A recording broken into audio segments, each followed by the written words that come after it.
Yeah, we on Boss Talk 101. Yeah, we gon' talk, we gon' have fun. We be on fire, we be lit. It's a unique hustle. Big. Check it. It's a unique hustle. It's your boy ECO, and I'm here with the lovely, amazing, official Miss Jamaica. What it do? None, ain't no more damn well going. I want y'all to stop what you're doing right now. Go like, subscribe, follow us from all social media platforms. When I mean all, I mean our Facebook, Instagram, TikTok, Snapchat, you name it. We're on it. Just Google us, Boss Talk Podcast 101. We'll pop up first in line, I guarantee you. But y'all see us on the street and talk about, man, I love what y'all doing. Keep up the good work. How can we be a part of your brand? This is how you can be a part of the brand. Under each and every video, including this one right here, in the description section below on our YouTube channel, there's a link that says join our membership. Click that link, follow all the instructions, and that's how you see all the exclusive content that we have that y'all been asking us, where's this interview, where's that interview? That's where it is. You have to be a member to see it. Thank you in advance, and we love you. Hey, man, listen, guys, man, I'm out here in Beverly Hills, man. I've been out here rolling, man, and I'm going to be honest with you. You never know who you going to see when it's on Boss Talk West Side. You know, when you in the West, you dealing with the best, man. These guys up here, man, been showing me love, man. I think I might even start. I gotta get me a place out here, man. But I'm here today with a guy, man, who needs no introduction, man. If you listen to music, man, it's about to go down, man. We about to talk about it too, man. Jayo Felony is in the building. Hey, what's up? What's going on, man? West Side, we right. All right, there you go. Yeah. What's up? Happy to be here, man. Man, Miss Jamaica, I want you to take him down through that. Don't let him make it either. Yeah, thank you, Mr. Jamaica, for having me. I appreciate it. You're welcome. But what part of California are you from? I'm from San Diego. San Diego? Yeah, Southeast San Diego. Born and raised? 47th Street. I actually was born in Portsmouth, Virginia, in the projects of Portsmouth, Virginia. And I came out to San Diego. How old were you? I was around about probably 9, 10, something like that. Okay. Our house burned down, and my older sister, she was already living in San Diego, so I was living with my mom. I was kind of glad the fucking house burnt up because we was living in some bullshit. Who, you know what I'm saying? Who burned it? I didn't burn it up. You know what I'm saying? I used to start fires and shit when I was a kid, but I didn't start this one, you know what I'm saying? Who did? Like, we had like a fucking like a kerosene heater and shit, and it wasn't a guard on it, and it caught on to the to the fucking drapes, to the blinds. I mean, to the curtains, and I had my little niece there with me, and she was only like about 8 months at the time, but. So you seen the fire? Yeah, the fire was already the whole roof. Was it nighttime? No, it was in broad daylight. Broad daylight. And the whole ceiling was already inflamed. So when I woke up to the ceiling inflamed. My mind just said, "Grab your motherfucking niece and get the fuck out of here." You know? Where's your mom at this time? She was actually right outside. Okay.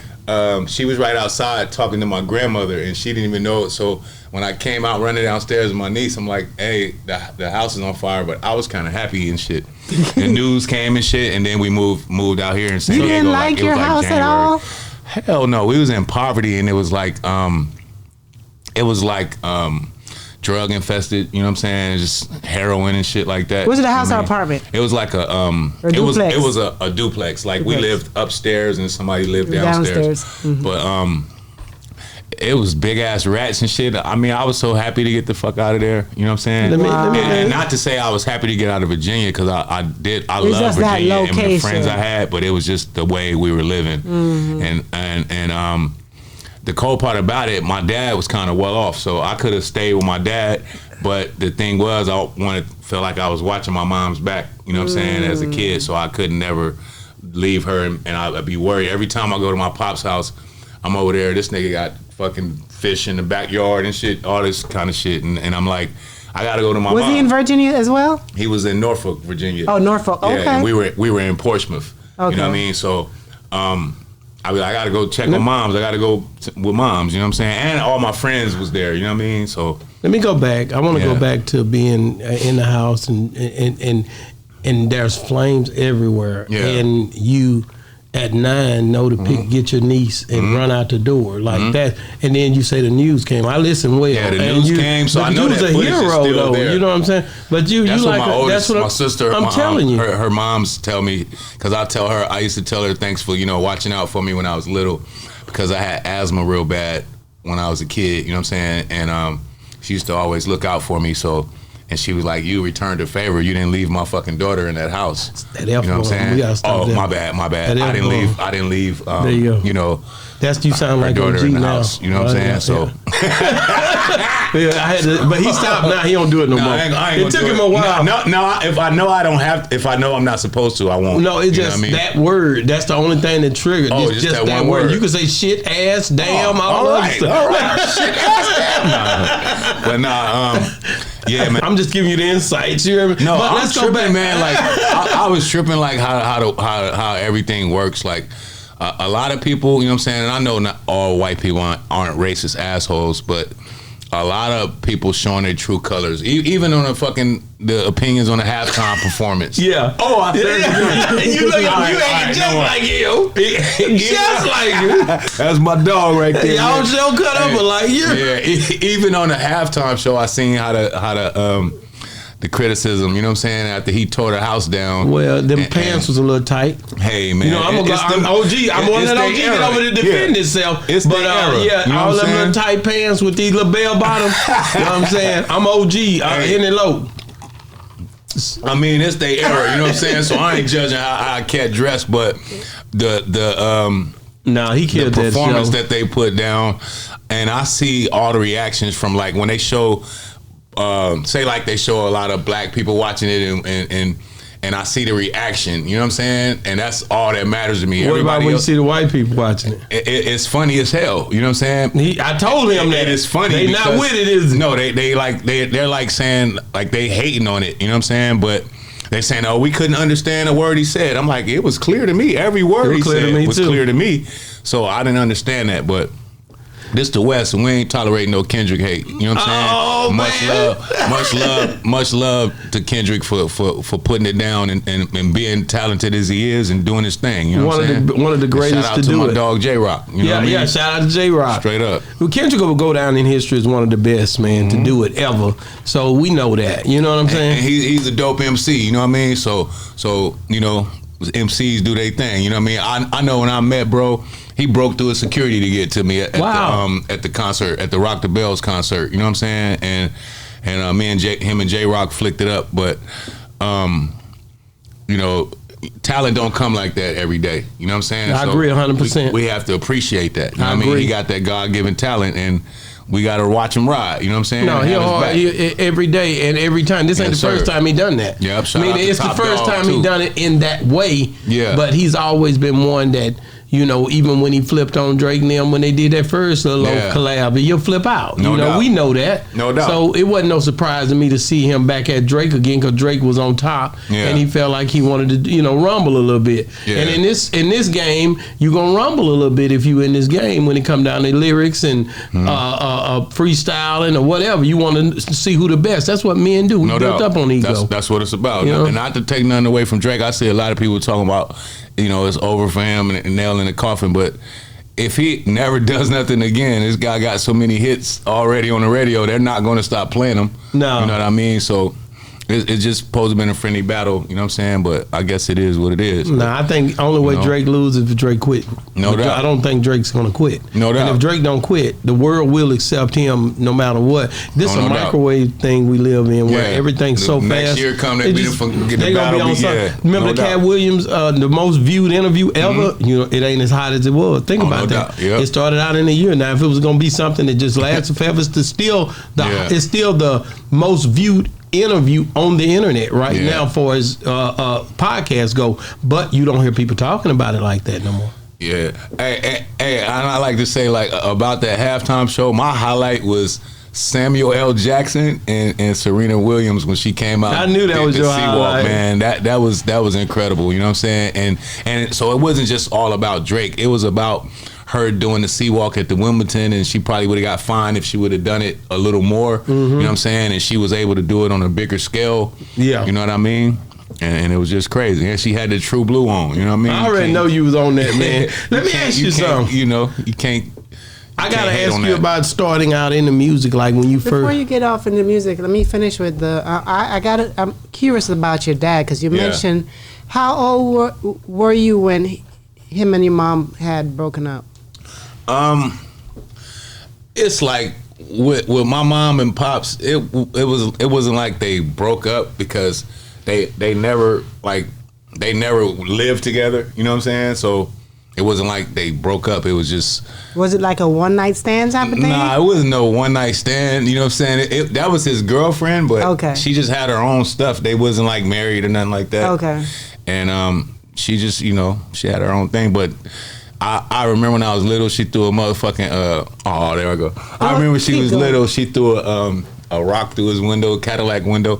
I know I got some brothers I don't know because he was one of them Cadillac Fleetwood, always dressed sharp. So I know I got a couple brothers in VA I ain't never met. You know what I'm saying? But he probably was a Rolling Stone. But one thing about my dad, he always wanted me to come stay with him. You know what I'm saying? Mm-hmm. And I had a stepmom that was actually his girlfriend. Okay. And she was like a second mom to me. I mean, she showed me how to put my shoes on the right way. That's cool. And the cold part about it, when I wanted to escape the projects, I go to her house. You know what I'm saying? Even when I would go to my dad's house, she had her own place. Okay. You know what I mean? So, and that's where all the kids was at. So my dad's house was cool, but it was kind of boring. You know what I mean? Because there wasn't really no kids over there. So I go to her house, and she has her nieces and nephews and everything. And then we go outside. There's a whole bunch of kids. So. And it was like in Norfolk, Virginia, like on the street. I think it was called Colonial or something like that. Mm-hmm. And I had a great life. And she used to take me to New York, fly me to New York and stuff like that when I was a kid. So I was traveling with her a lot. And she was like a best friend to me and a mother figure. Okay. You know what I mean? And her name, we call her sis. Her name was Liz Barron. And y'all call her sis? Yeah, we call her sis. Wow. Everybody call her sis. And damn, I miss her so much. She passed away? Yeah, she passed away a long time ago. Yeah, and she used to cook like this macaroni and I oh my God, it's like a macaroni casserole. Yes, and it was she was beautiful. She's like a nurse, and she just was my favorite buddy. You know what I mean? That's dope that you had someone like that. Yeah, and your mom was cool with that. My mom loved her, and it's crazy. Like she was a nurse, so. After she would get off work, like at 11 o'clock, she worked like the 7 to 11 shift. And after she would get off work, she would come from her job in Norfolk to come to Portsmouth, pick me up and take me back with her like 12 o'clock at night on a Friday, and I'll stay with her. Spend the whole weekend. Yeah. No, I would stay with her for the whole summer. She'll come get me, and I'll be gone for the whole summer with her. And then that's how I was able to get into like the boys club and stuff like that, and learn different things as a kid. You know what I'm saying? I see your daddy like his space. He's like, okay, you my girlfriend, but you stay over there, and you my girlfriend, but you stay over there. He had a lot of girlfriends. Like I seen one lady. That's why he never had nobody live with him. Yeah, one lady he took me to. She was so pretty. And she was thick, man, and it was like she made us like all kind of different platters of fish and fries and chicken and stuff. That's just was his thing. I wasn't mad. You know what I'm saying? Did that affect you? Did you grow up and start and have a lot of ladies? Just like him? Yeah, you know what I'm saying? I kind of took that trait, but like my pops was real cool. He worked at the shipyard for like 37 years before he retired. And then I have a brother on that side of the family that's actually a doctor, and we all got the same name, James Savage. Like I'm the third. Okay. My brother, he just called me a little while ago. He's in Washington D.C., but he's Dr. James Savage. You know what I'm saying? Wow, he's a doctor. Yeah, he's the head of the psychiatrist board out in Washington D.C. So we're going to go to Norfolk State because Mike Vick just took over the coaching job for Norfolk State. Wow. So we're going to go to the homecoming in October. Oh, that's gonna be cool. So I'm just having fun. I'm living life having fun. So, anything negative is beneath me. You know what I mean? And I had to realize that. And my OG homie Tostic, he told me, he said, look, if somebody beefing on the internet with you, they already won. Because you know how we get down. We don't play no games, no effing games. You know what I mean? But keep going. And so if you beefing with me on the internet, you basically already involve the cops, first of all, and the feds and everybody else that's on these platforms that's watching everything that's going on. So and I'm not trying to have beef with nobody because I'm living my life and enjoying my life. And I was gangbanging when I was supposed to. Not now when it's all burnt out, played out, and as men, we supposed to be coming together. You know what I'm saying? And that's what it's really about. Crips and Bloods coming together. That's really been about that life. That's want to see our kids successful and want to see each other being successful. That's what it's about. And if you're not pushing that line, then you in the way, and we're going to get your ass out the way. But my question is, okay, you sound like you had a great childhood with the ladies, your daddy's ladies and stuff like that, and being well taken care of. But then now when you came to LA and, you know, gang life and all of that sort of stuff, how comes you got involved in all of that? I really wasn't, it wasn't really about gang banging. It was about just the guys I was around was like family, you know what I'm saying? And when it came to it, you know, I had Damu friends, Crip friends, everything growing up because I came from Virginia. So I had a advantage of getting to know guys from the Brims, getting to know guys from Skyline and neighborhood and the West Coast and all that. And I remember babies and rap came first before me. Rap came first before any gang shit. Okay. So I was rapping since I was 8 years old. You know what I mean? And it's crazy, I had a friend named Baby Scar that was from Skyline that was rapping with me and my homie Balo. We all went to school, Gompers Park, and the school was in my neighborhood. And if you walk down 47th Street, where I'm from, the homies be at the liquor store, and if they see you from the different hood or whatever, they gonna take you and throw your shoes over the rail and all that. You know what I'm saying? So me and Baby Scar used to battle rap all the time. So instead of him walking that way, he'll walk the back way where the McDonald's was, and we'll go get McDonald's, and we'd be battle rapping, and we became good friends. You know what I'm saying? Wow. But and we ended up going to juvenile hall together and Campo and YA, and you know what I'm saying? So it was crazy. But growing up, it's like before like the penitentiary, I can't say it was soft, but when you go through YA and stuff like that, that is like now laters, you know what I'm saying? Like really? Yeah, it's so like it's harder as a youth. It's called gladiator tell me the difference for me who don't know like, the difference. Okay, so I'll tell you like this. You gotta explain like, so I can understand. It's gangbang capital in YA. Really? You know what I'm saying? And where I was at, it was a dorm called Morro Cottage in Paso Robles. And Morro Cottage is the worst cottage in the whole thing.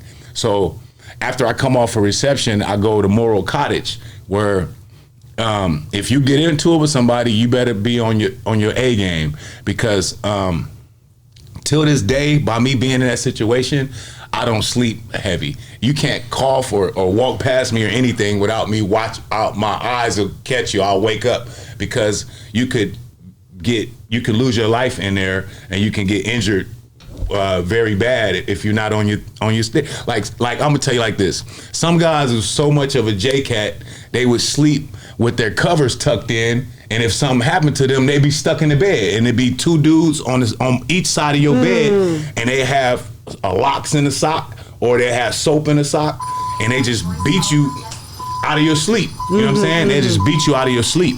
So, and I seen that happen to a whole bunch of guys in there. But one thing I can honestly say, I just never lost a fight. You know what I'm saying? How long was you in there? I was in there and there for like 19 months. Not actually in juvenile. Not in YA for 19 months. I was actually in juvenile for like 5 months. Then I went to SRCC for like 2 months or whatever. Then I go to do my time at Paso Robles, probably like a year. A year. Okay. So tell me how it was when you first stepped off that bus. To go there, to Paso Robles. When I went to Paso Robles, the reception yard was kind of cool. You know what I'm saying? But once you go to Morro, niggas hitting you up. Where you from? Whoopty whoop whoop. So it was that type of thing. They make you get naked and all that? Nah, they don't do that. They do that in the county jail. They don't do that in the pen when you first get there? Not the in difference YA. Not in YA. But when you go to, say like I did time in the Twin Towers in LA, where a lot of these cats be running their mouth and they ain't never did no time in the Twin Towers on the main line. You feel me? I mean, they manipulate you. They humiliate you. I'm gonna tell you how bad humiliate it is. you. I'm gonna tell you how bad it used to be before they changed it all. Right? It was so bad that when you go in there, everybody's naked, nigga. It's like 50 naked people in the elevator. Asshole in the naked. elevator? Yes, we in the elevator, nigga. Nuts to butt. That's how bad it was. You know what I'm saying? And you can just smell the bums in there it was disgusting. And then you don't have any shoes on and you gotta walk through the shower without any shoes on, right? That's how disgusting it used to be. And the police was beating up people. And the cold part about it, you know, I'm on some black and brown, white unity. I don't care, yellow unity. I'm on some humanity unity. But also, a nigga got to be honest. You know what I'm saying? And in there, it was a lot of racial shit. You know what I'm saying? The essays be against the blacks.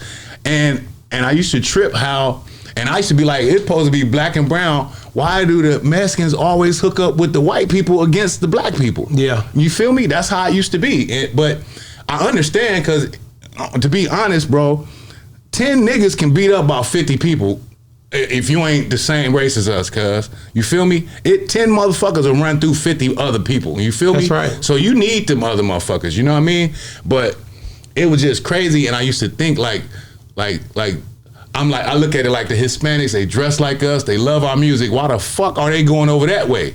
You know what I'm saying? I never understood that. But that's how it was. Right now, but it's always been a situation like that. We had to stand on our own too, bro. Hey, I'm gonna tell you like this. One time, bro, when I got locked up, I socked one of my homies up or whatever, punched cousin in the head, and my hand got swollen and shit, right? Little homie tried to call me out, and I socked him up in front of the G homies, and they was like, Bullet, ready for round 2, and he was like, squash it, cuz, squash it, shit, I don't want to fight no more, right?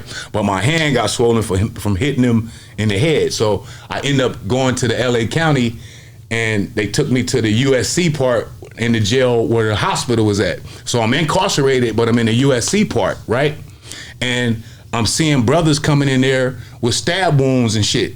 You know what I mean? And it was getting to me. And I'm like, when I go back to the county, to the LA County, I'm going up. And I'm telling all these cats that's gangbanging and everything, hey, do y'all see what's going on in here, bro? I see brothers keep coming to the hospital stabbed up. And the cold part about it, the police was working with them. Wow. You know what I'm saying? So they was stabbing people up. So when I went back there, I swear to God, homie, I told them niggas, man, y'all gotta step it up, homie. And everything. It was a whole. I'm in a dorm. I mean, not in a dorm. I'm in the Twin Towers, and there's Hoover cats in there. There's Husters. And I'm tired of us going against each other, bro. I promise you. It was this big ass swole dude from Hoover, nigga. I had everybody doing burpees. Even my homie from Grape Street. When I got out, he was like, bro, I heard you had niggas in the county doing burpees. You know what I'm saying? Because I'm like, we got to go to war against whoever against us. Yeah. You know what I'm saying? And it was like essays on the other side, and they were like, hey, Holmes, these dudes finna get cracking. You know what I'm saying? And that's what it was about. I got tired of my own people getting shanked up and stuff like that, and I was ready to go to war. I want to take you back. And to make a long story short, and I told them, if any racial shit go down, I'm taking off. I'm not coming to y'all and telling y'all. I'm taking off where it goes down at. You know what I'm saying? So I ain't got no tolerance for no racism. My name stands for Justice Against All Oppressors. That's what JO stands for. You know what I mean? So it's just not a gangbang side to me. It's my blackness first. But I was about to ask you, like, going back, how did you even end up getting into the gang, like jumped in, or how? I ain't got no jumped in. What happened? Niggas, listen, first of all, when niggas told me, yeah, homies get jumped in the gang and all that, first of all, I'm like, you niggas ain't putting your hands on me. I was already tough without no gang. Nigga, I came from the projects. I swear to God, bro, I've never, with no gang, with no drive-bys where I was born. Niggas gonna get they man. I ain't never seen no innocent kid getting no stray bullet, hitting no, niggas was dome shot niggas. Where I was born at, it's like a small Baltimore, if you know anything about Baltimore. Yeah. You know what I'm saying? So I didn't have to gangbang I came from being in the situation where I'd been seeing niggas getting their brains blow out since I was 5-6 years old. Wow. You know what I mean? So gangbanging wasn't nothing to me.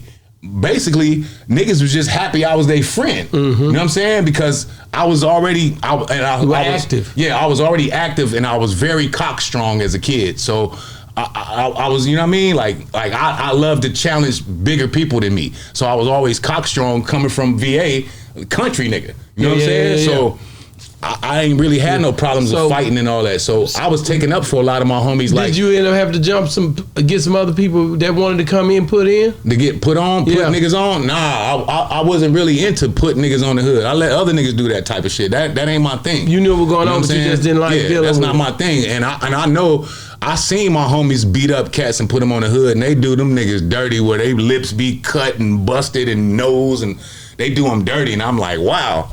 And when niggas told me that, I was like, nigga, on my mama, ain't nobody putting their hands on me and hugging me afterwards. So nobody DP'd you ever? Hell no. I don't know who made that rule up, but nigga, that wasn't for me. Ain't nobody putting their hands on me and hugging me afterwards and talking about we homies now. That's the dumbest game rule I ever heard. Nigga, and I know niggas gonna get mad at me because a lot of niggas got put on. You know what I'm saying? A lot of niggas, if you ain't get put on, then you ain't no bullshit. Go tell a nigga I ain't from my hood. I didn't get put on. Go to Southeast 47th Street and say, fuck Jayo Felony, nigga, and see what happens to you. Oh man, you know OG just pulled up. OG pulls up every time on the right time, man. He's saying the truth. That's the holy grail. Real talk. Ain't nobody hit you and we beef you. That's just like gambling. Real talk. I believe that if you see me gambling, believe one thing, bet with me, because I'm cheating. Or I'm not paying them. Because I don't believe in losing. Yep. So we can't be friends. And going back to what you said, dealing with, Mr. Jamaica asked you a pivotal question. Yeah. And we talk about being locked up. Yeah. And I come from the 50s. You dig what I'm saying? Yeah. In juvenile hall, children are more vicious on children. Yeah. When you get to the penitentiary, it's easy. Yeah. You already been through everything. But being a man, and when his era, the first Crip that came to YTS, I was there. You dig what I'm saying? So I knew Big Bunchy Griffin, Crazy Crip, Ricky Bonneville, all of them dudes when they was kids coming in TS. And I seen, but in that era, it's a man image. And I'm not gonna let anybody disrespect me. Yeah. Respect is everything as a kid. Exactly. You dig what I'm saying? So we go in these false images, like he say he was in a dorm and certain things happen, and that's what puts you on ease. Exactly. That I can't sleep, I get my 4 hours of good rest. On my mama. But anything other than that, you dig what I'm saying, on the pivot. I seen a guy that was slipping in the YA, and he was snoring like he was at the residency or something. And he's snoring, and I'm like, man, 2 Mexican dudes came up on the side of his bed, whop, whop, whop, whop, whop, dot fuck him up. Guilty. They didn't kill him, but they beat him with them. Should have been dead. He should have been dead. They whooped him. They whooped him out of his sleep. It's very critical in what he's talking about. They whooped him out of his sleep. And how we grow up and going into the county, and you understand, like he say, he grew up thinking that him and the black and the brown. I grew up in Compton. I knew what the essays wasn't our friends. You dig what I'm saying? We come in, they always with white America because they want to be white. A lady told me one time, everybody like our rhythm, but they don't want to deal with our blues. Exactly. That is dope. That's a dope saying right there. So real talk. And getting into on the music part, I understand you came in under Jayo Felony. Yeah. So this the music man over here, Mister. Get off that phone. I was looking him up because everything I look at it talk about the Snoop situation. That's you go viral more of that, and I know that's old news, but that's the thing that I look up people as soon as I'm like, okay, what is the pivotal moment for this guy? But just explain to me like how you even end up meeting Snoop or any of those guys. Shout out to Dog, man. Shout out to Dog. Hey, and I gotta ask you about this performance, this crypto. No doubt. Yeah, nigga, you got to answer the real questions. Don't come in and I'm here, man. So how did you meet him? I actually met Snoop at the Sherm Stick video. That's when we first met.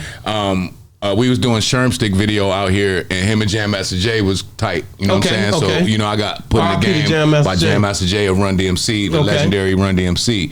So Snoop came to the Sherm Stick video, and him and Corrupt actually wanted to do a Sherm Stick remix, but on Death Row at the time they couldn't work with any other artists outside of Death Row. Which is understandable. It would have been a Sherm Stick remix. No, it is understandable because that paperwork is serious when you get under contract. It would have been a Sherm Stick.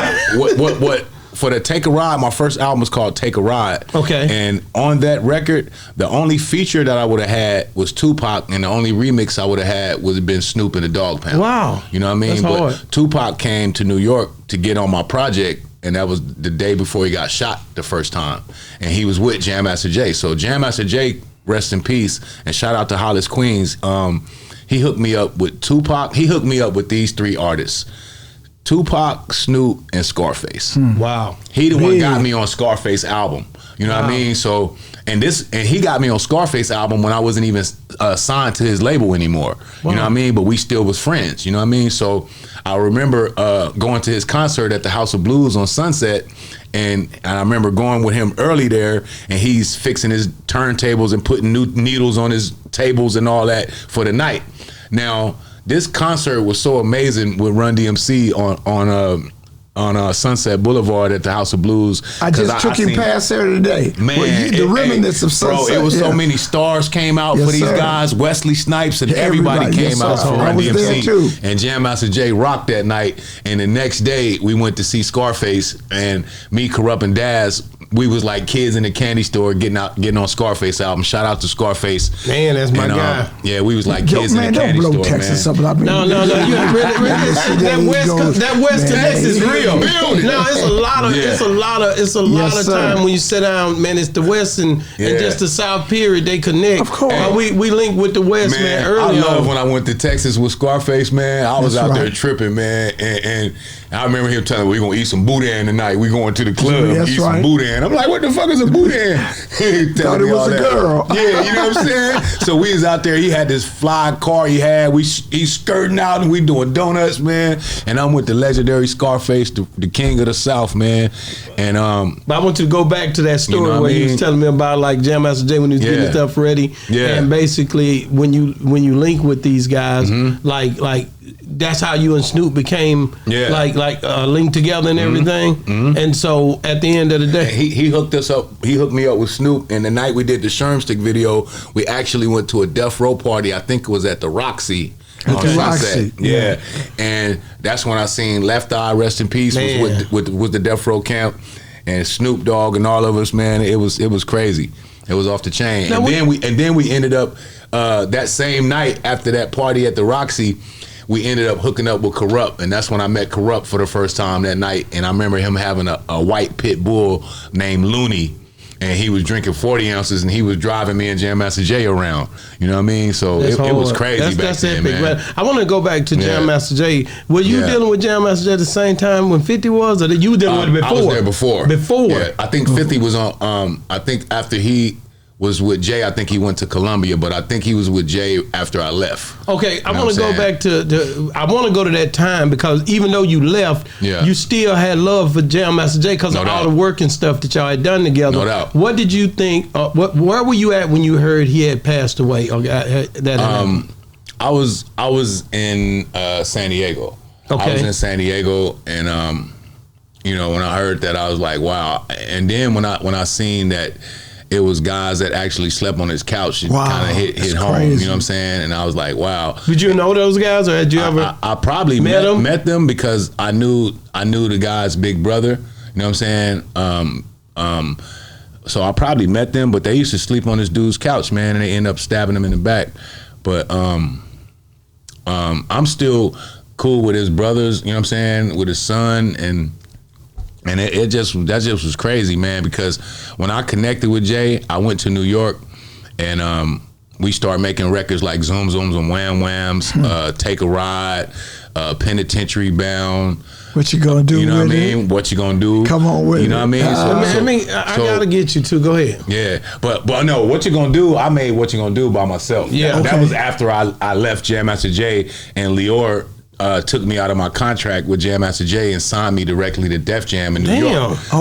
So I was never on Def Jam West. I was on Def Jam in New York. Okay. So like Slick Rick and them, you know what I mean? And it was crazy. Slick Rick gave me a shout out on one of these cassettes when he got out. He was like, so you did, what's up to Jayo? So you did What You Gonna Do after Jam Master Jay's deal. So What You Gonna Do came out actually on Def Jam. Okay. And I had my own situation then. Right, What You Gonna Do came out. Give me that first verse of What You Gonna Do. Let's Come go on with it. Come on with it. I do that to everybody. Let's go. Give it to me now. I can give it to you, but what you gonna do with it? When I'm in Texas, I'm bumping screw music with Big Mike and Scarface. We loop.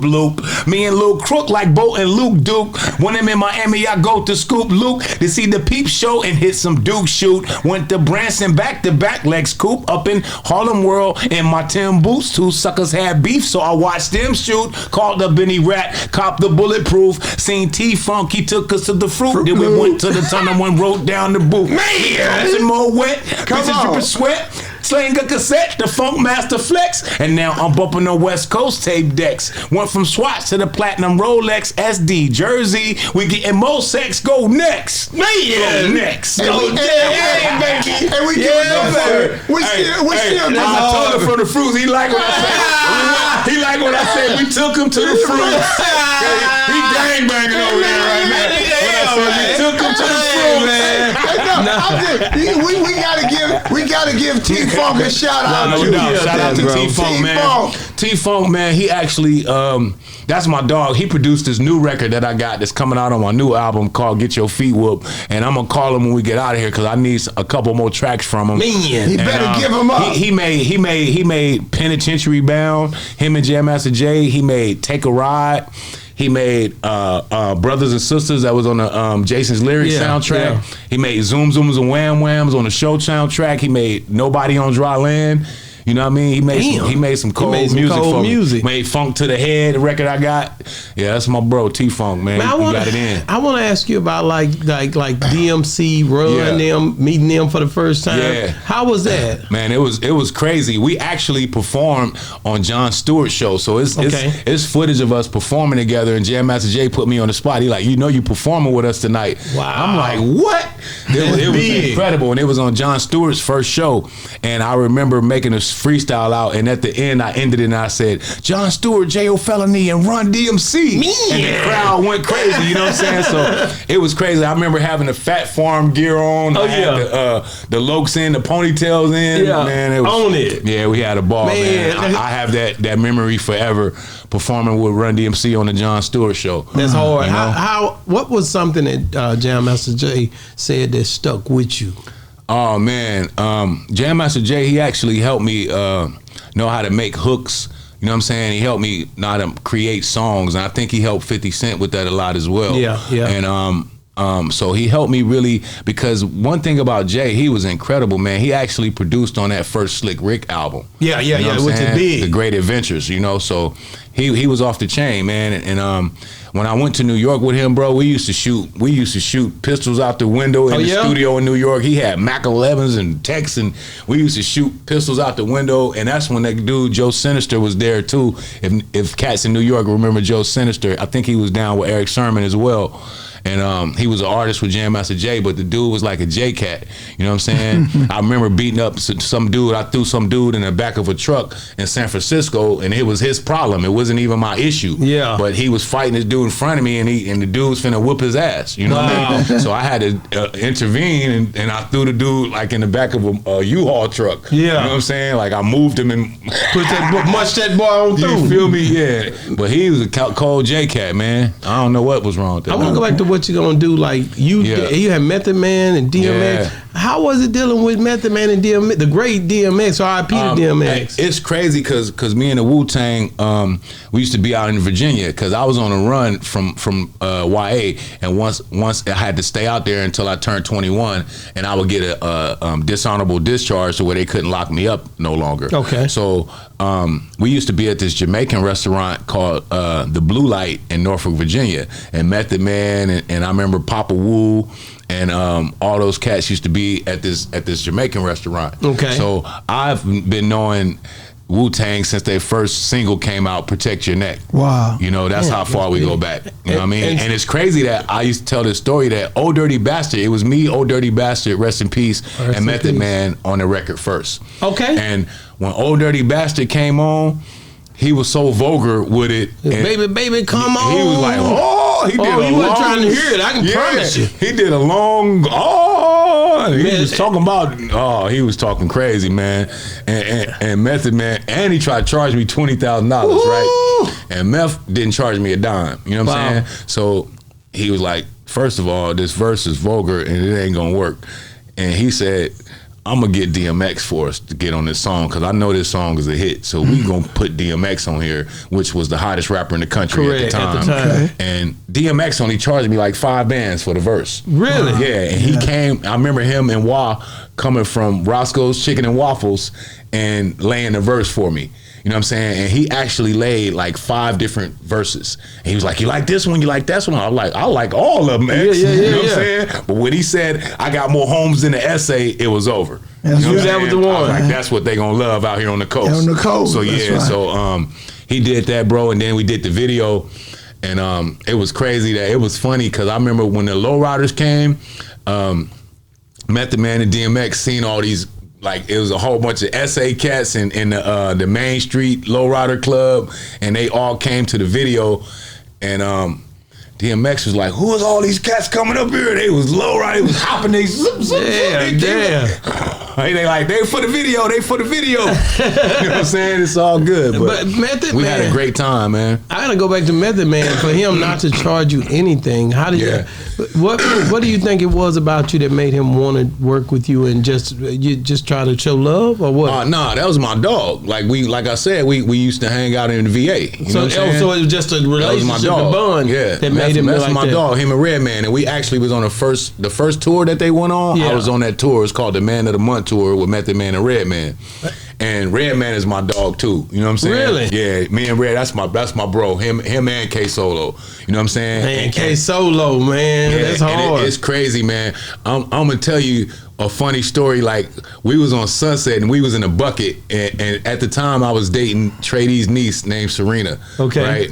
And our car had ran out of gas on Sunset, and we walking to go get some gas, and Redman pull up. Jayo, get your slow ass in the car. He picked us up, took us to get some gas, and filled us up and everything, man. So get your slow ass in the car. Jayo, get your slow ass in the car. He said that shit from Lethal Weapon with Danny Glover. Yeah. Jayo, get your slow ass in the car. When Mel Gibson was running by the car, and Danny Glover, get your slow ass in the car. Redman hilarious, man. Oh, you and Method Man still cool? Or no what? doubt, no doubt. Redman? Hell yeah. Last time I seen Meth was on his birthday, and he was performing. It's been a while ago. He was performing at the Key Club on Sunset. Okay, and it was his birthday. You know what I'm saying, with the Woo. And then I think one time Redman had got into it with the homies from 6-0. You know what I'm saying, and I called and got it out the way. You know what I'm saying? Yeah. They was like, all right, on 6-0 cut, but you cut straight cut. All right, bullet cut. You know what I'm saying? Shout out to the homies. You know what I mean? So we go back, man. We've been rocking forever. You know what I'm saying? And I see Red just dropped the album. Go check that out. Man. Muddy Waters 2 is off the chain. It's all right. You know what I'm saying? Yes, sir. I want to go back to the Tupac statement you made. Did you when you and Tupac you met Tupac?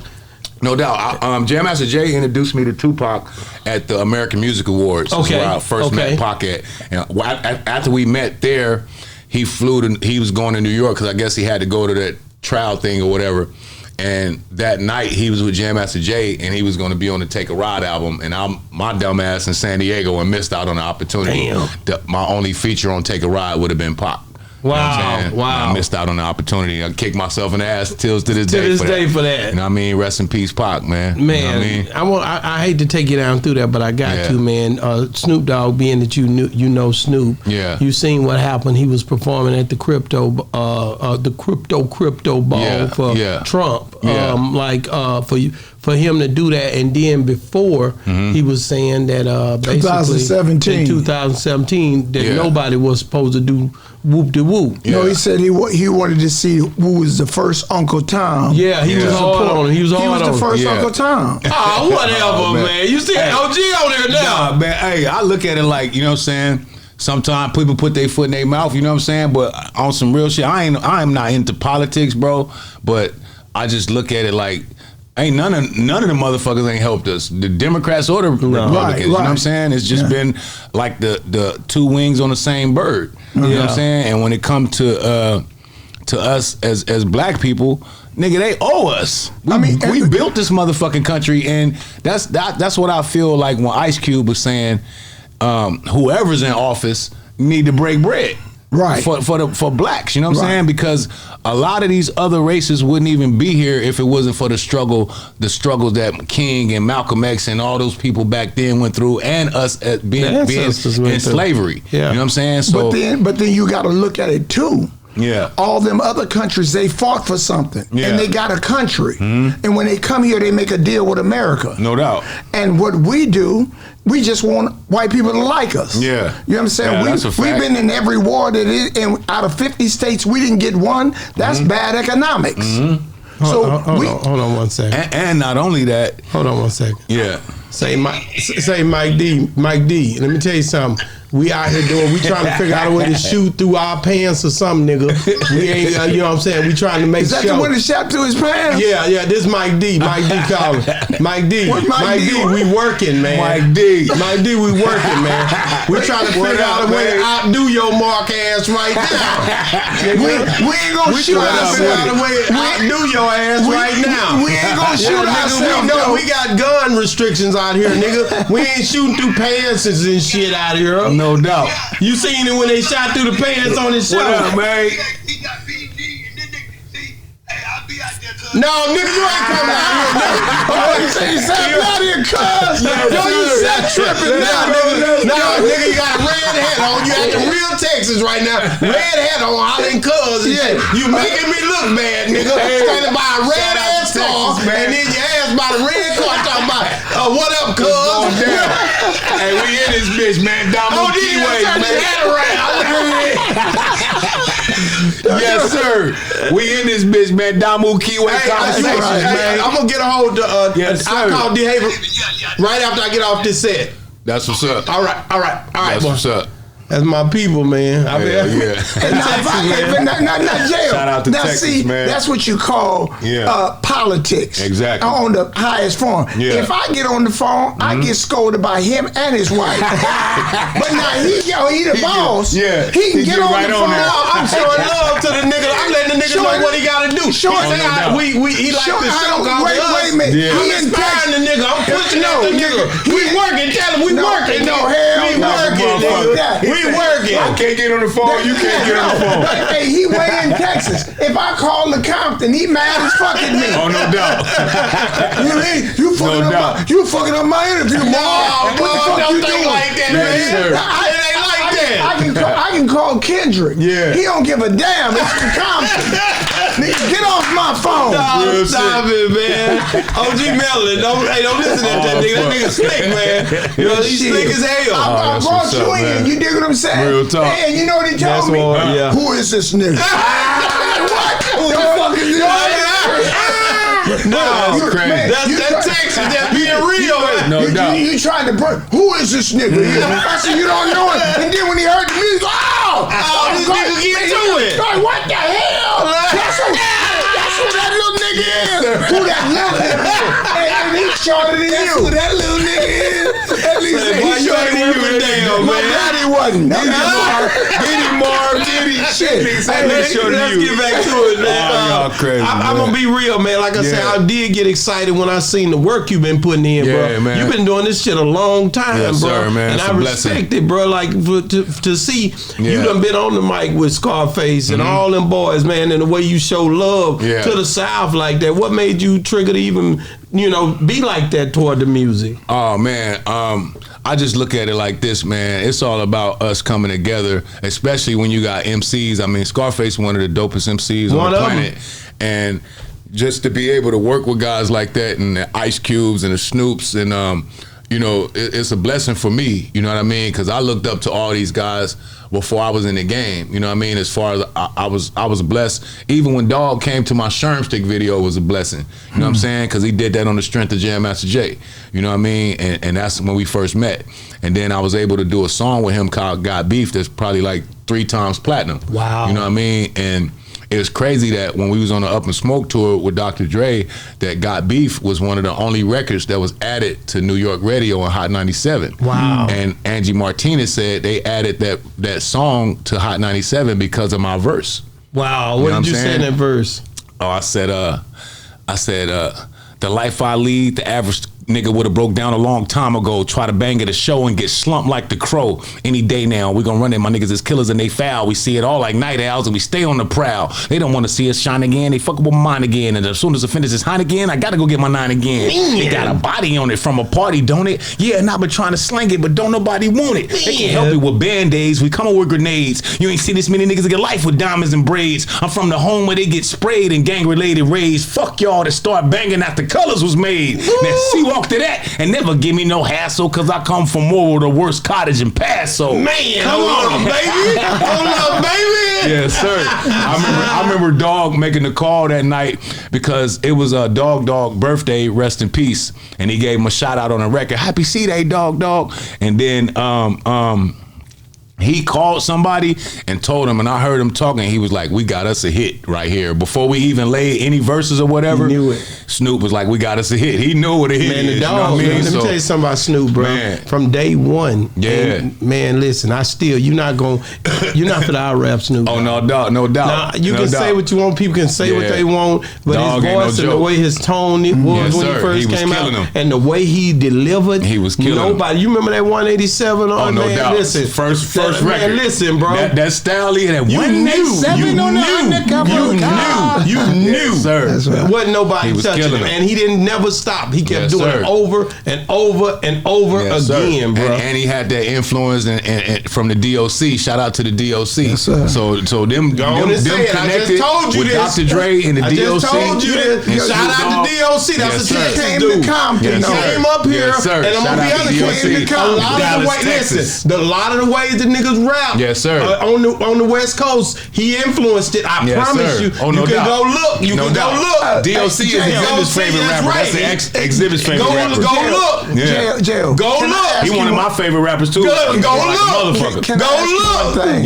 Yeah. Look, DOC. we gonna go off of that. DOC. That's my guy. He be on this show. That's my guy. Oh, no doubt. We had No a doubt. lady up here yesterday. Yeah. Tell me what you know about Nate Dogg. Nate Dogg? Yeah, you know Nate. Yeah, Nate Dogg was incredible, man. Shout out to the- He used to ride R.I.P. around to Nate Dogg, and shout out to in a his limousine. family. He used to ride around the stretch limousine, All man. the time. Drinking his yak, doing his thing, man. Smooth. Nate Dogg was dope. You know what I'm saying? I remember us being on the Up and Smoke tour, and we used to kick it all the time. You know what I'm saying? And my dog was Trey D. We used to be out in Long Okay. Beach all the time. Okay. You know what I'm saying? We used to play hoops in Long Beach at the homegirl Tasha house that braids Snoop hair. Okay. And you know, I be in Long Beach all the time. Then and LA. You know what I'm saying? So shout out to LA and Long Beach, my stomping grounds, and Compton. You know what I'm saying? I used to be out there all the time. Man, I done been in Ludus Parks with the twin. One of the twins got killed. Rest in peace. You know what I'm saying? The Ludus Park, because Trey D niece was from Ludus Park. Right. You know what I'm saying? And I used to be. I'd be everywhere, man. I'd have been in the jungles where I'm gonna tell you this story. Like my homegirl used to braid my hair. She was from the jungles, right? And she had. She was staying in a Motel 6 temporarily right there in Inglewood, right there. Going through it a little bit. Yeah, you know what I'm saying? And one day I went over there to visit her, and she was like, "Yeah, these pimp cats got at me and whatever." This one I was tripping, bro, and I had on a blue khaki suit with the Chucks with the blue fat laces in them with the hat Real on. bang. You Yeah, over it in was the jungle crazy. like that? Nah, I was on at the Motel 6 in Inglewood In right Inglewood. there. Same thing. And I told her, I said, watch. I said, the next pimp nigga come over here, I'ma smack the shit out of them, right? I'ma smack them like they be smacking women. I said, I'ma smack the shit out of a pimp, right? And I didn't know what pimp was gonna walk through there, but I was hiding in the bushes, nigga, waiting for the next pimp. I ain't have a pistol to first. I'm seed up in Inglewood. I ain't have a pistol to first. Nigga, I'm hiding in the bushes. I said, whoever come here, and she's looking at me out the window, like, this nigga's out of his mind. I'm like, watch, I'm gonna slap the next pimp come. It just happened to be a blood pimp. No, he wasn't no pimp. It just happened to be a blood. I didn't know that. But he had on a red hat with a C on it. And I hopped out the bushes and I smacked the shit out of him, right? I smacked the shit out of him, and I swear to God, his hat went in the air, and I caught his hat in the air and threw that motherfucker. And then I start sea-walking and shit, right? What the fuck? Crazy. And them niggas was finna jump me, I ain't gonna lie, because it was two dudes. So they was finna jump me, and then And then my boy Baby Down, he's from 40s out here in LA. He came out because he was with the homegirl from the Jungles. Yeah. So he came out, and then we was finna be a fair fade, right? So now it's crazy. The fucking police came. You know what I'm saying? And the police was finna lock me up, right? So he put me in handcuffs, and he was like, man, he's like, what you do? I was like, I just smacked this dude. I just hopped out the bushes and smacked this dude. He was like, man, I'm not locking you up for that. You know what I'm saying? He's like, where your car at? He said, if you ain't got nothing illegal in your car, I'm letting you go, right? So I knew I was getting let go, right? But the dude I slapped thought I was going to jail, right? So he was laughing at me and shit. And I made a joke, because I knew I wasn't going to jail. He was like, that's why your bitch ass going to the Twin Towers with us or whatever. I said, yeah, nigga, you bring your bitch ass down there, I'm gonna fuck the shit out of you. And the police started laughing like a motherfucker. He said, man, what the fuck? What's your name? He said, man, you crazy, the motherfucker. And the police, I said, look, man, only thing, the cop was cool as fuck, because I was like, only thing I got in my car is some weed, some bomb-ass weed. He said, you gonna have to give me a piece of that, motherfucker. Oh, that nigga was cool. Cool as fuck. So I can't say all cops is bad, because he let me go. Then one cop let me go that knew Glasses Malone. Really? Shout out Glasses. Man, I was going to K-Day one day, and I got pulled over by the cops. I didn't have no license at the time. And he was like, you Jayo Felony? He was like, I said, man, I'm Glasses Malone, Glasses Malone favorite rapper, man. I say, me and E40, man, we Glasses Malone favorite rappers, man. He called Glasses Malone, man. And that got me out of getting my car towed and everything. Wow. And I went to the K-Day and I talked about it on the radio. You know what I'm saying? I was like, shout out to Glasses and that police and just let me go. If it wasn't for Glasses, I wouldn't be here. Hey, talk about that. Let's talk about that concert that we just went to. Kings of the West. Yeah, Kings of the West. Kings of the West. With X to the Z. He brought me in. Hey, I just performed. I'm gonna talk about that. I just performed. I want to give a shout out to Warren G, the Twins, Shout out and to Josh Warren G. Skills. Last night we all performed at the Observatory last night. Shout out to Live Nation. It was off the chain. And G-Dub brought me out. I just thought he was going to say Jayo Felony in the house. They threw my record on, man. I turned it up. We had a ball, man. Which song you sung? I just did What You Gonna Do. Oh, yeah, they said they was looking for Shermstick, but the DJ couldn't find time. So I would have did Shermstick too, but I just did What You Gonna Do. But They went crazy. The energy was cold. And then even after the show, we stayed and greeted all the fans and everything and took pictures and everything, man. And shout out to Warren G. They doing a show tonight in Las Vegas. Shout out. You know what I mean? So it was crazy, man. And then, I gave a shout out to Snoop. I had my Snoop Dogg jacket on that he gave me at the show. He told me that. I told her talking about, you know what I mean? So I had that jacket on last night, and man, we had the time of our life. And at the show, the concert he's talking about was Bobby D Presents. That was the biggest show in LA. Right. You know what I mean? The end of last year. You know what I'm saying? He killed it. That was the biggest show in LA. So that show had Mac 10, DJ Quick, Second to None, High C. That's the one Lefty was at. Lefty came out. Lefty was there. Just there. Yeah. We took flicks up there, man. Lefty took flicks. He was here like yesterday. Snoop Dogg performed. Exhibit. DJ Quick, Exhibit performed. E40, Mac 10. Yeah, it was The crazy. Dog Pound, Bone Thugs and Harmony. What? Yeah, man. It I was know that shit was off the chain, wasn't it, man? Yeah. Didn't Too Short come out too? Yeah, Too Short as well. Too Short too. Yeah. Too Short and E40 performed. Yeah. It was off the chain. Yeah. And, also, I think we're doing another one coming up on April 5th and April 12th. We got like 4 of them coming up. Before I got to go to London. Just to get deeper, the impression that I got, I'm a Pyru nigga. You know what I'm saying? Yes, sir. And he brought me into the room with Snoop and exhibit them and give him love like, like this dude done earned his respect with these brothers. No doubt. Being one, I mean, talk about being 100. Not a go along to get along nigga. Yeah. He didn't have conflicts with Snoop. Yeah. He didn't have conflicts, but then he rose above them. Rose above them, man. And then they say, like, no matter what it is, we dealing with your talent. Real shit. You dig what I'm saying? Thing about That's the thing that I admire about this dude here in the short time that I know him. The conflict with Snoop, it was really small stuff, you know what I'm saying? It wasn't nothing, man, because me, Snoop, and his wife, Shantae, we was close, you know what I'm saying? I remember giving Snoop and Shantae Bibles on a anniversary with their names and carved in them. That's how dope close we was. You know what I'm saying? So you just got heard over something. I don't know this. yeah, it situation. just was a thing about. I made up Crip Hop when I was with E40. Okay. So I made a song, and at the end of it, I was basically saying like the game. They need to give us more props as being MCs. Really talking about from the East Coast. Okay. They need to give us our props as being MCs. You know what I'm saying? And that's why I was like, fuck hip hop, this Crip Hop. You know what I'm saying? And then I look at all the stuff about Crip Hop. You know what I'm saying? All this Africa Bambaataa stuff and all this stuff. I'm glad I said fuck hip hop, this Crip Hop. When I hear all the shit going on with that. Yeah, that's crazy. You know what I'm saying? And so at the end of the day, y'all was able to, people resolve their differences. Some of your closest friends be the ones that you get into. Oh, no, you know that, right? But brothers fight. You know what I'm saying? That's what I was saying. And the cool part about it, we ended up squashing that way like damn near 20 years ago. We squashed that beef. And I remember Snoop telling me we went to Comic-Con and we hooked up at Comic-Con in San Diego. Okay. And that next day after we talked, the next day Snoop was like, come to the studio, let's air something out. So, and this is when he had the artist Cam and MC8 and all those guys I remember that. signed to him. You know what I mean? So I went to the studio and I already had a rap ready and I rapped the song to Snoop. And he was like, hey, cuz, y'all get out the way, cuz. Let that nigga get in the booth right now. He ready to go right now. You know what I'm saying? So it was that. And that broke the ice.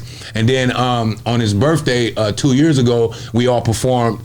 I had a song on Corrupt album with me, Trey D, Daz, Corrupt, and Snoop, and Superfly. So we all performed that song for the first time at Snoop's birthday party. Wow, that's live. That's all the way live. That Battle Cat man. Yeah. Shout out to Battle Cat. Yeah, I hit him up the other day. That GC. Yeah, shout out to Battle Cat. We finally got to perform that song, all of us together, for the first time at that concert, at that party we had.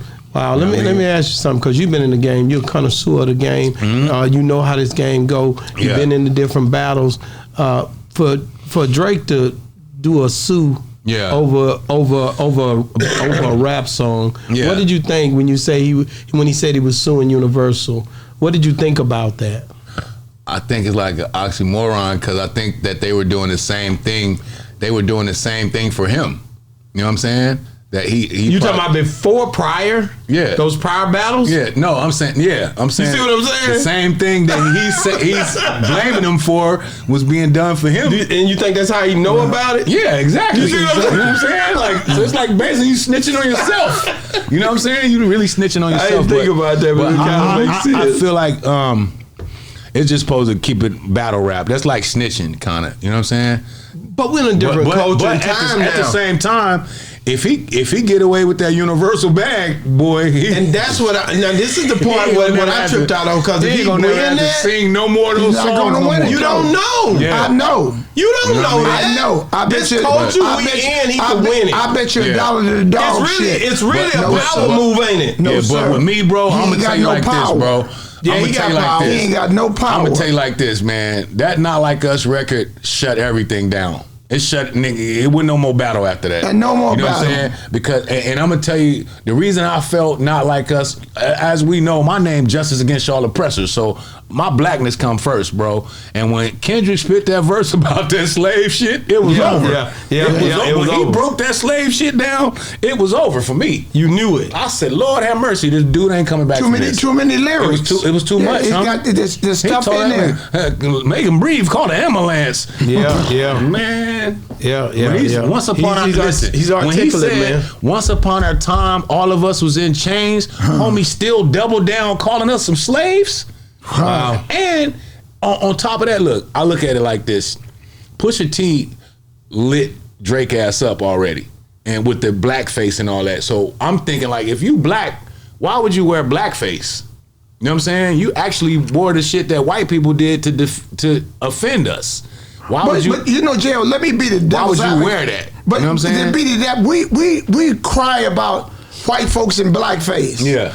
And in Halloween, we be Superman. Yeah. And we be in whiteface. No, that's Halloween. No, you can't say Halloween with real life. But real life. But this is what I'm saying. I told her that's Halloween. But when a motherfucker is deliberately putting on shit to disrespect and but it's to not humiliate, when white people do stuff like that, they're not there. You know what? It was a time. Yeah. Have you ever heard of Jocko? Yeah.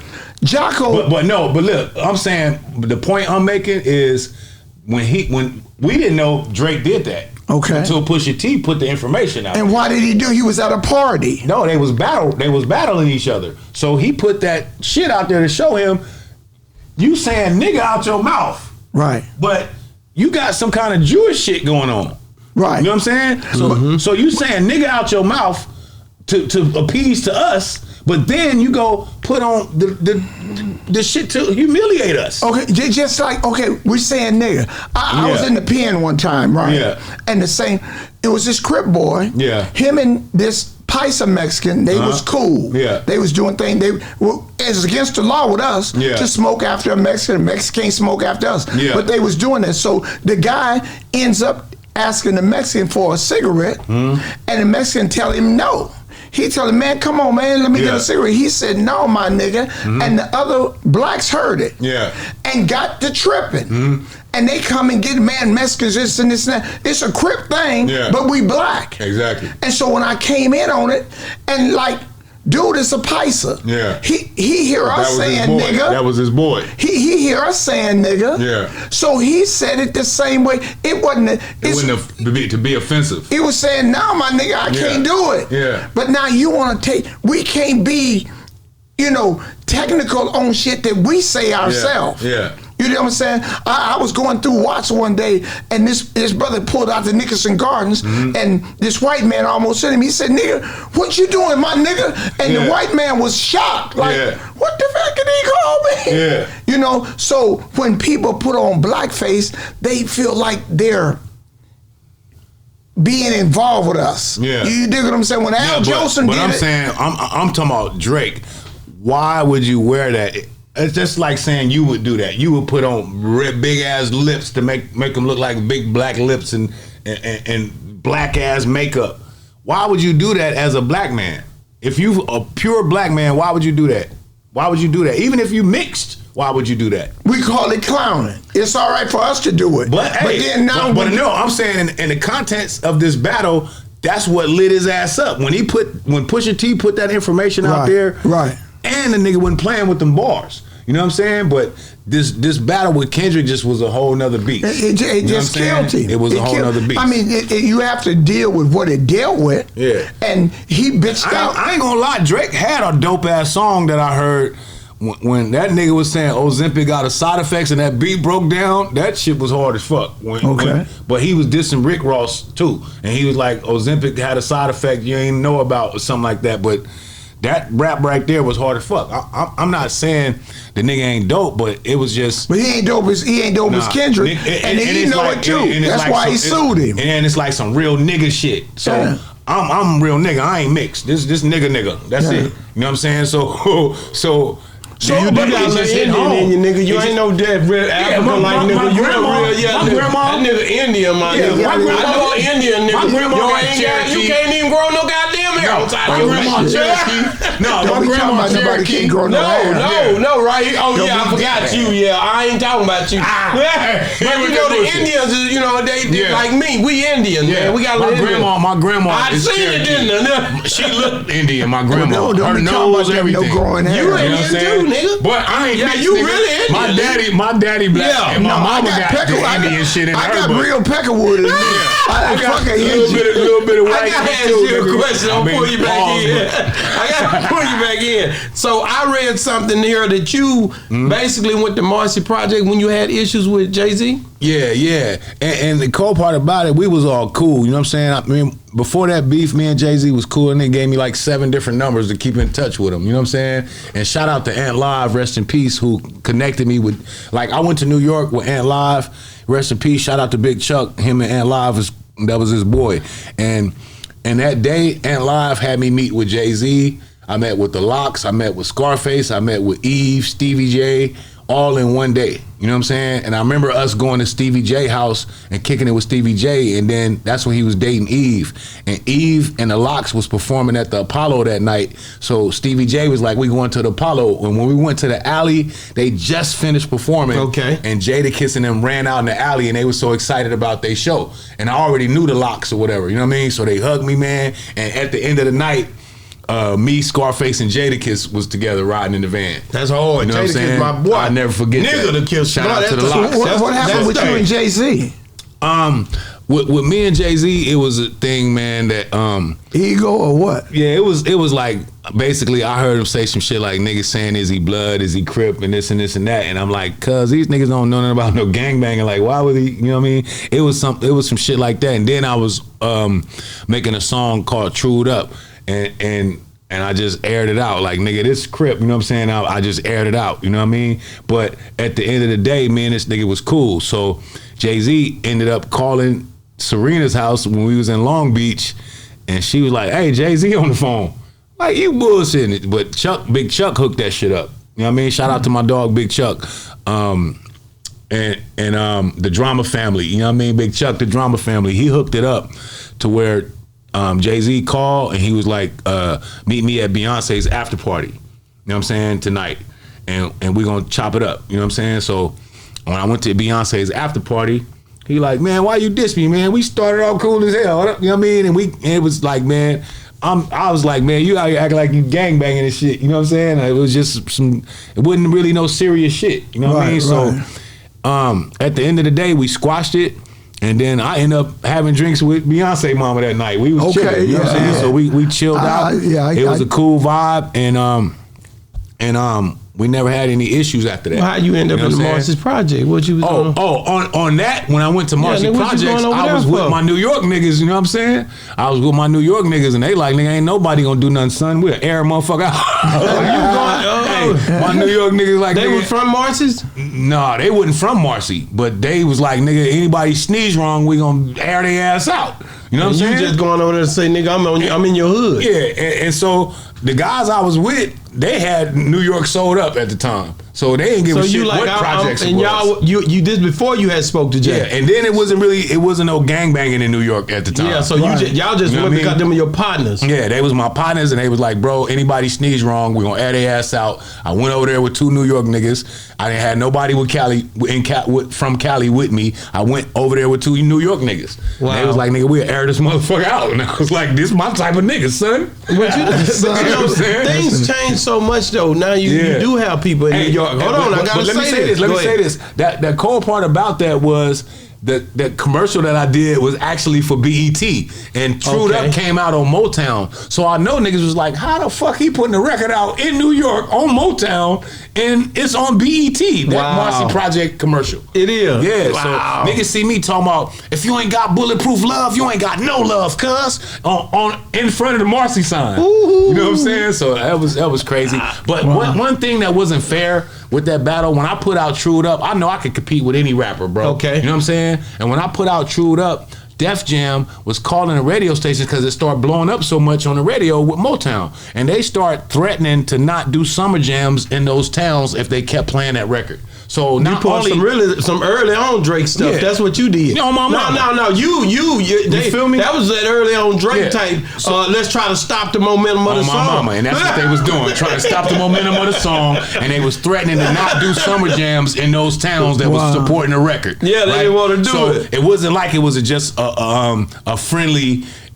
Equal battle. The Machine was going against me because that was their man. Right. You feel me? Right. So the Machine was going against little old San Diego. So you gotta understand how Drake feel. No doubt. No. Hell no. No doubt. Hell no. He didn't feel nothing like he ain't suing nobody. Because he didn't sue nobody. OG looking like this. OG like, what the hell? I'm not suing nobody, bro. And I feel like this. I walked away from Def Jam. You know what I'm saying? I didn't get. I was the only West Coast artist that didn't get dropped. Okay, you know what I'm saying? When they dropped all the artists from Def Jam, this is what Lior told me. He was like, you ain't never had no whack juice on you. You always. He said, I don't give a damn if you sell 1 record or 1,000,000 records. You are a top list MC. So he was like, we want you over here with us. So after they dropped everybody from Def Jam West, I was the only West Coast artist left. But it was a thing where I think I seen Ja Rule's marketing plan, and then I seen mine, and I said, these niggas ain't doing a quarter of the stuff they doing for me. You know what I'm saying? And then I was about to put out a record called Hotter Than Fish Grease on Def Jam, and they pushed the record back, which was business. But I got kind of pissed off, and I was like, I got into a point to where I didn't want nobody telling me what to do. You know what I'm saying? And I already had a name for myself now. So I was like, I can go independent and be happy. As long as I feed my fans now, I don't care about all this glamour and you gotta do something strange for some change seem like to go up in the ranks. You know what I'm saying? So I definitely wasn't doing that. And if somebody would have came at me like that, it wouldn't have been, you know, it wouldn't have been safe for them. You know what I'm saying? If you would have came at me, and I had all my homies with me too. So if you would have came at me like that, it wouldn't have been good for you. You know what I'm saying? So I seen what I had to do, and then it was like niggas wanted me to go to Europe and all this, and I was like, nah, I'm not going to Europe. It just don't seem right. So I was like, just let me out my contract, and I'm good. I don't want to be on this label no more. So I made them release my contract. Then they tried to go into Double XL and say they dropped me, so I had to make them go in there and tell the truth. Wow. And they went back in Double XL and fixed a statement and said he wanted to leave the label. We didn't drop him. Wow. But before they tried to lie and say they dropped me. So I had to make them go make them tell the truth. Wow. I want to ask you about your relationship. Well, what make you look up? Because I'm definitely a big Ice Cube fan as well. But what make you look up to Ice Cube? Like you said, you know, that like it's showing that you do. What makes me look up to Ice Cube is that Ice Cube was one of the elite MCs from the gate. You know what I'm saying? And he was writing for Eazy-E. He made Eazy-E a star when it comes to DOC was too. I want to just let you know DOC, but Cube was the main one. No, he wasn't. Yes, he was. When they brought Cube was Eazy-E, why y'all niggas don't want to give us our props, man? With your props. Bro, DOC was writing a lot of that stuff. Yeah, you said a lot of that stuff. A lot. Cube was the main writer. No. What you mean? No. Left, bro. When he left, my boy let me tell you, how the fuck DOC gonna write some California shit? He wrote We Want Easy. He wrote a lot of songs. He didn't write the first song, nigga. Boys in the Hood was always hard. That's a good one. That's Ice Cube. No, that's a good one. Not a good one. That's the one that set the tone. All the time. That set the tone for everything. I'm not for the set in here and leave my boy DOC out of this. We can't leave DOC out of it. But he ain't a main product. He's not. Don't do this. Don't do this. Don't do this. He's a plus me why I like Ice Cube. Now that nigga was, man. You know what I'm saying? He making it worse, nigga. You asking me why I look at Ice Cube? Go ahead. I was wrong. Let me apologize to you. Boys in the Hood. Just let it go, man. He wrote. Just let it go. He just want to let that man talk, He wrote Boys in the Hood, bro. Okay. Come on. And that song, that one song, killed everything. So I'm in these neighborhoods. I'm 12 years old at the time. I'm in the hood.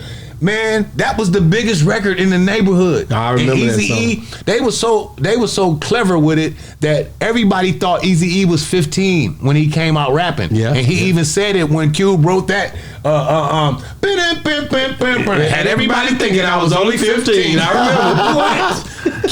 It was too clever, bro. And one thing about that I learned from Cube was, I'm gonna light you up if we do a song together. Yeah, you're not gonna rap better than me. Yeah, and that's where I got that from. That's hard. And I like that. With all my catalog, you go back and hear me rapping on LL Cool J album. You hear me rapping on Scarface album or Ja Rule's album. Did you just say LL? You know what I'm saying? Yeah, I'm on the GOAT album with me, Exhibit, and Snoop. I'm gonna be a fan of yours. Yeah. They ain't tell me that. On that song, he gonna roll his eyes. If I don't like OT right now. Now you imagine me as a kid, bro. I used to wear fucking Kangos in San Diego when I was a kid. I used to wear Kangos and mimic LL in the fucking mirror, bro. That's now imagine going from that to being on this project. You can't make this up. That's right.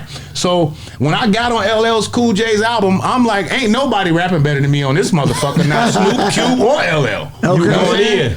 Nigga, I said, Loco, who you thought it was? Don't be fucking with my uncle, cuz. Wanda, I was talking about Jamie Foxx. Wanda suck dick in the pen. My streets go one way. I kill him in living color on any given Sunday. They all anxious to waiting to see how ill is my style. I'm ill enough to make Kevin Lyles put this out right now. I'm ghetto as Juvenile, feeding pit bull puppies baloney in the projects. Who wanna die next? Nah, he wanna live and he love his kids. Who got this rap game on lock? Nigga, kick rocks. Give me the key. Run up in your spotlight. Get on your belly. Give me the key. What it's gonna be? What it's gonna see when your blood is on me? And I keep trying to wipe it off like, ew, what's this on me? Damn, Def got him covered. Bitch, why you speak like that? Tattoo Def Jam on you, you weak like that. What? You a rider? Not in my house, mouse. Blast you escape down south to my mammy house and fix a spring in the couch. Damn, I can't be mad at you now. I'm trying to pull up on this. You know, shout out to Jamie from Sir. They squashed the beef, my nigga. We squashed that bullshit. Go, man. No, we squashed that shit. And I ended up. Shout out to Jamie Foxx, man.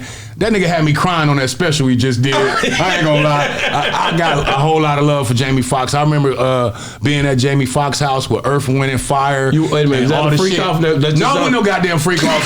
With no sex. With that bullshit. Hey, man, you know I'm gangbang. I ain't going for none of that shit. Hey, what was funny though, bro? What was funny, I'll never forget this shit, bro. I popped a bottle of champagne in Jamie Foxx's kitchen, and that motherfucker was so loud, that nigga said, oh shit, Jayo Felony did a drive-by. No! Nigga, everybody fell out laughing, bro. Everybody fell out laughing. Shout out to Jamie Foxx, man. You know what I'm saying? And I ain't mean to dish y'all. Please don't try to clown me. I know you got the goddamn jokes. They gonna be on your ass, I was riding with LL, man. I was riding with my label mates, man. Because of that nigga be arguing on here all the time. They about to be in them comments about that. They ain't gonna come to Compton. I was riding with my label mate. That's all it was, man. No, it wasn't personal. Man, that's a long time. We squashed that shit, man. And I ended up having a ball with Jamie Foxx. And we actually, I wish I had them songs. We recorded, me and Jamie Foxx recorded like 4 songs. Why do y'all do that, bro? We recorded like 4 songs, man. Nerve, bro. Y'all I wish I had those records we recorded. Powwow said something on my show the other day. He said, it's some songs that are not even gonna ever come out. I just label them to my family, you know, after Powwow die. You can release these. He say because some of them sound so much like some other folks' song that he wouldn't put them out. Because you can be on the same wave and the person might not even know you. No doubt. Or in the room with you and say the same song with the same beat or similar beat and you're gonna think I bit that. So when he said, I was like, damn, that's real, cause it's like the universe be pulling stuff together, real right? Talk, you been in that situation? Yes, I see you smiling. Yes, sir. You been in that situation. Like, hold up, hey, nah, but it's crazy, bro. That if I go back and show you guys like stuff I've made in the past, and then show you so-called bigger artists that's been took from. See what I'm saying? My shit. You know what I'm saying? It's crazy. And that's something that you had put out and they just took it. I made a song called Why They Biting Me Mama once, you know what I'm saying? She like, son, you the shit. You gotta expect it. You gotta expect it. Nigga, you good. People gonna do that, bro. That's all talent. I mean, if you know, I look at talent. If you can't procreate, if you just an artist by yourself and you don't make nothing else, like when we talk about Michael Jackson, when you talk about Michael Jackson compared to Prince, look at Prince's work. No doubt. Look at the people that he done. Yeah. And you're just a soul. Even with the incredible Stevie Wonder, he ain't made nobody else. No doubt. So you just... Man, I'm not going to let you sit here and talk about Stevie Wonder. I'm going to be honest. Let me say that. No. Nothing we say. Look, OG, I'm going to be real with you. No, wait a minute, man. You're not going to sit here. Don't get me. No, you're not going to sit here and talk about Stevie Wonder. I didn't talk about Stevie Wonder. Ain't made nobody. He's influenced a lot of people to do what they do, man. Don't you sit up here. He sung that song. Who he made? Here we are on Good Time, you know, when Michael sung that at the wedding, nigga. That's his song. Yeah, that's his song. He wrote that. You know, he can't just leave. He can't even sing, nigga. So you talking about Stevie Wonder put on Michael from Good Times if you don't knock it off? So he did it, but he don't have another artist. He don't have Nigga, he can't see. He don't need to see. He been feeling old since he was a Let me kid. just be honest with you. The reason you be cutting up so much. See, Michael Jackson fans already mad at you about some of the stuff you done said on I here. don't care what Michael Jackson. I bet you they won't come on Rose Crown. Michael Jackson fan. I bet you. I'm telling you, I gotta get your top 3 artists before I get you out there of all time, dead or alive. Top 3 artists of all time. Oh man, damn. Top 3 artists, man. Dead or alive, any genre. Shit. Any genre. Okay, Michael Jackson. Okay. Prince. And Bob Marley. Bob Marley, my wife ain't in here to hear that, but that's she Jamaican, so that's right up her alley. Anything that Bob Marley says, she it's beyond rap. I'm saying beyond rap. No, that's like real. My influences. I feel But you take them over Teddy Pendergrass? Hell You yeah. sampled Teddy Pendergrass too on one of them. I seen that nigga. What the hell, He definitely was a gift to us, man.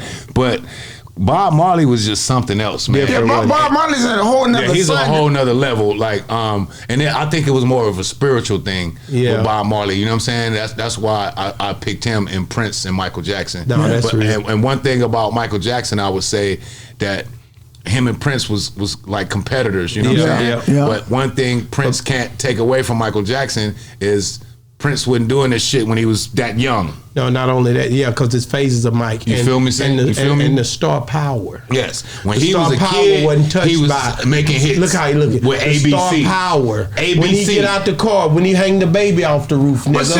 Let me get this nigga, man.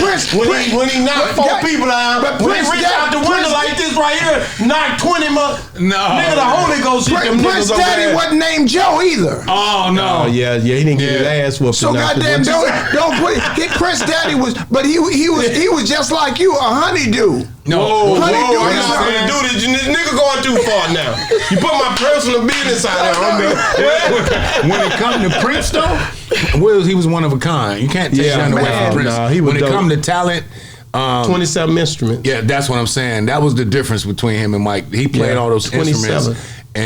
And not just that, when you can he was incredible. Michael couldn't write his own music. No, I'm not he needed Quincy Jones. I'm not gonna do that. Quincy told me You're not gonna do that, homie. I'm gonna do it. No, you're not I'm gonna do it. It's done. Do that. It's done. You can't. I give him. No, this is the real what Mike. I'm saying. Bro, leave Mike out of this shit. Don't do this, bro.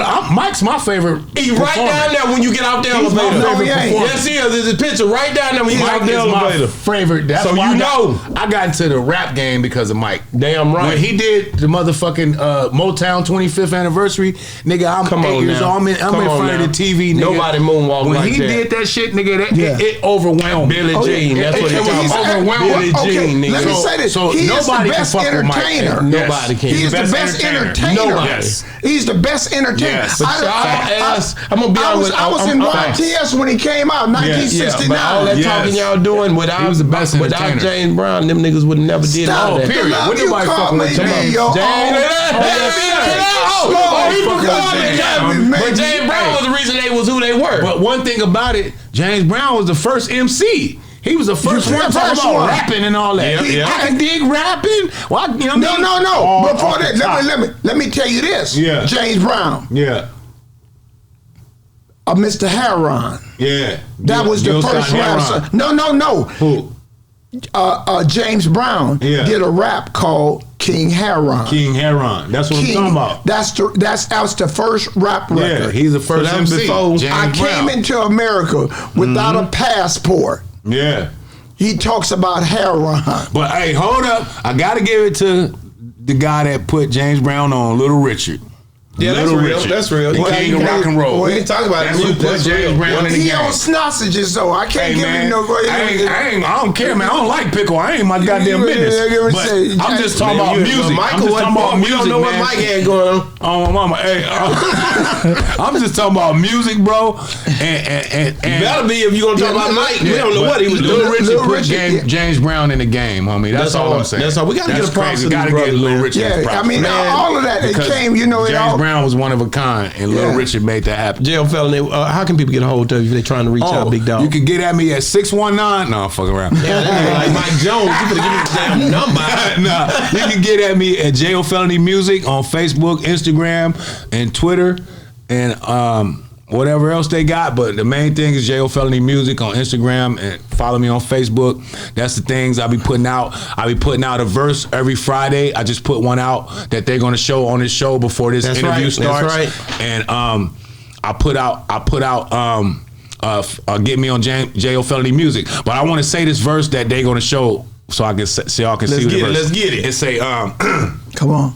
these motherfuckers try to play us like we underground, alright. So when your Hasididdy ass gotta come back down, I'm like, alright. Then it's Leary in the gutter eating Taco Bell, oh well. That's a fact. Skiddly bump up, come at that bitch and give them hell. Jail ain't for the weak in Cali. Touch a kid, you gon' get slid. You gon' get dead just like you did that kid. Don't worry about him, he ain't going to bed. Wait till the Laker game go off his shift, changing he dead. Slice, slice, slice, slice, slice, slice, slice, slice. Billy Loco took his poker, slit his face like the Joker. And if I see one of his homies disrespect him like a smoker, Chopo or Crystal, bitch, I keep an ice pick. I ain't the one you wanna pick a fight with. Justice against y'all oppressors. Fuck a proud boy. Vrat, this Crip become a hunt you down, boy. The white man made my nigga Richard Pryor a toy. For that, you can get these nuts, you can't get these almond joys. Broke Marciano record, they ain't fucking with Floyd for the void. Look how a bitch I came to destroy. And I know I'ma love this whenever they run it back. Fuck Russia and Ukraine, where our motherfucking money at? Blow all that shit up before I give a fuck. All that shit to do to us, in God we trust. Bust and trust, I ain't playing with a full deck. Catch a 13 bus and creep through your set.